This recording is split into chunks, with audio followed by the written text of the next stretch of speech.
अल्पवयीन मुलीचे अपहरण केल्याप्रकरणी यशवंत सिंग राजाराम मरकाम वय वर्ष 20 सध्या राहणार वॉनवलेसवाडी तालुका मिरज जिल्हा सांगली आणि मूळ राहणारे दादनकापा लुर्मी जिल्हा बिलासपूर छत्तीसगड याला 5 वर्षाची शिक्षा न्यायालयाने ठोठावली। 5,000 रुपयाचा दंडही ठोठावला आहे।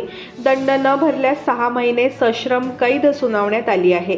प्रधान जिल्हा व सत्र न्यायाधीश पी.के. शर्मा यांनी हा निकाल दिला। भारतीय दंडविधान कलम 363 नुसार मरकाम याला दोषी ठरवण्यात आले आहे। दंडाची 5,000 रुपयांची रक्कम पीडित मुलीला नुकसान भरपाई म्हणून देण्याचे आदेशही न्यायालयाने दिले आहेत। या कामी सरकार पक्षातर्फे अतिरिक्त जिल्हा सरकारी वकील माधव कुलकर्णी यांनी काम पाहिले। या प्रकरणी पीडित अल्पवयीन मुलीच्या आईने विश्रामबाग पोलिसात फिर्याद दिली होती।